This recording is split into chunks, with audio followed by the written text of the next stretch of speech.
Selamat sore, saudara-saudara warga Tionghoa Kabupaten Ende.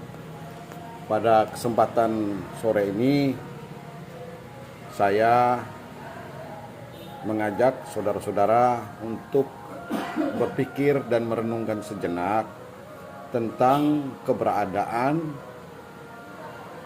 kita untuk saat ini, kita untuk saat akan datang, sebagai warga etnis Tionghoa di Kabupaten Ende ini. Keberadaan kita mempunyai peran yang sangat penting, yaitu mayoritas daripada kita adalah pengusaha.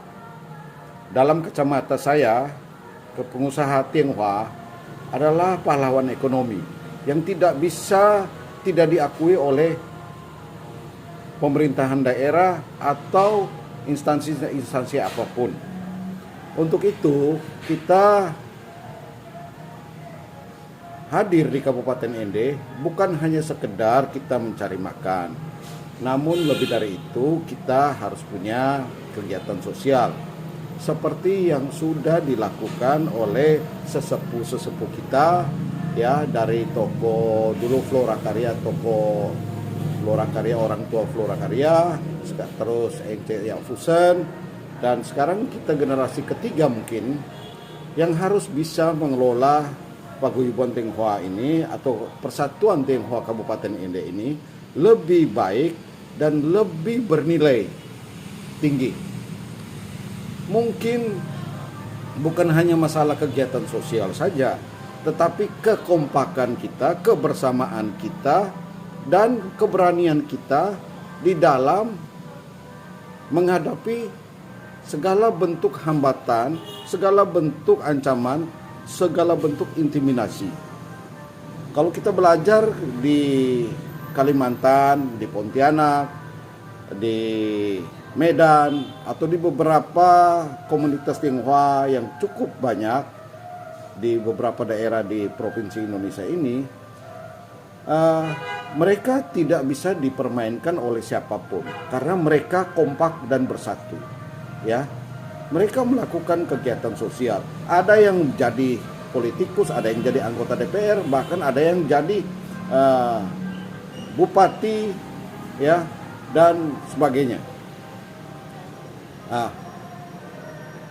pada kesempatan ini saya ingin sampaikan bahwa semua yang kita lakukan ini akan kita wariskan kepada anak cucu. Nah, saya pingin generasi ketiga kita ini di dalam mengurus paguyuban Tionghoa ini harus ada pembenahan. Ya, salah satu dari kegiatan paguyuban Tionghoa ini adalah melakukan ritual kebudayaan yaitu cengbeng. Itu sudah berjalan dari tahun ke tahun dengan baik. Ya. Namun dari ke tahun ke tahun itu peminatnya makin berkurang. Hal ini harus dievaluasi. Yang kedua, masalah tanah kuburan. Ya, yang ketiga, kita perlu memiliki tempat untuk rumah duka.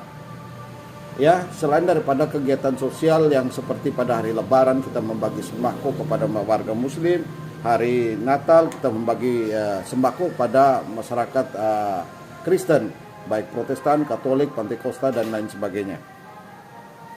Nah, semua kegiatan ini ya membutuhkan pengorbanan. Bukan pengorbanan dari seseorang, tapi pengorbanan kita bersama. Sekarang banyak generasi yang melek huruf, melek pengetahuan, sekolah tinggi. Saya berharap dengan melek huruf, melek pengetahuan, dan teknologi yang makin maju, hati generasi kita ini mau peduli tentang eksistensi kita. Kita harus berada di semua akses. Di akses pemerintahan kita ada, ya, ada salah satu anak muda kita di pengadilan. Ada warga kita di sana, ya. Ada warga kita di beberapa kantor dinas yang belum pernah kita bertemu ngomong dari hati ke hati. Ada warga kita di partai politik, ada warga kita di kepolisian dan sebagainya. Ini potensi-potensi yang ada. Ya, sekali lagi, masalah warga Tionghoa Ende ini bukan mau dibawa ke ranah politik, tidak. Ini untuk menjaga keutuhan dan persatuan kita, agar ke depan kita mewarisi satu perkumpulan yang baik dan bernilai kepada anak cucu. Nah, untuk itu saudara-saudara, kita butuh bertemu. Mungkin tidak semua bisa bertemu bersama, karena mengingat saat ini masih belum berakhirnya pandemi. Kita mungkin beberapa orang akan bertemu, ya. Pada kesempatan yang baik ini saya mau sampaikan terima kasih banyak kepada semua donatur, semua aktivis yang mau sukarela, mau capek, ya, telah melakukan kegiatan sosial dari bencana alam di Lembata, di Adonara, sampai penanganan bantuan sosial COVID di Kabupaten Ende. Khususnya buat adik-adik saya, Erlin, Denny, siapa lagi ya, yang saya tidak bisa sebut, mohon maaf saya tidak bisa sebut ya semua. Aing ya, toko supermarket Sinarmas ya, telah begitu banyak ya punya perhatian yang cukup untuk kegiatan ini demi dan atas nama warga Tionghoa. Ada beberapa usulan yang masuk kepada saya bahwa kita sudah harus membuat yuran, ya, karena keberadaan kita, kegiatan kita membutuhkan biaya.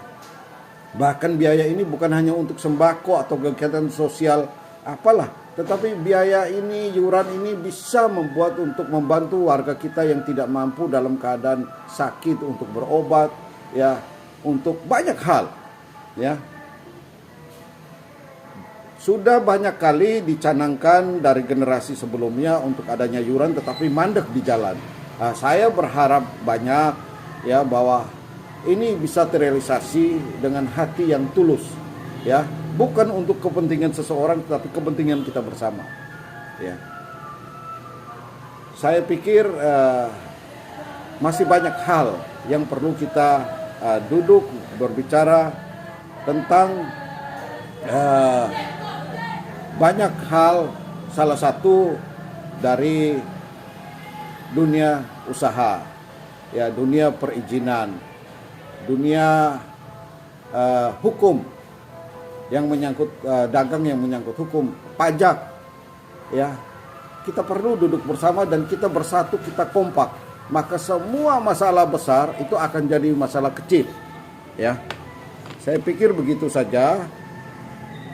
Dalam waktu dekat saya izinkan saya untuk tidak mengundang semua, beberapa anak-anak generasi ketiga ini di warga Paguyuban Tionghoa ini di kabupaten ini, untuk kita duduk bersama dan berbicara untuk kita, dari kita, untuk seluruh warga masyarakat Tionghoa. Kiranya Tuhan memberkati kita semua.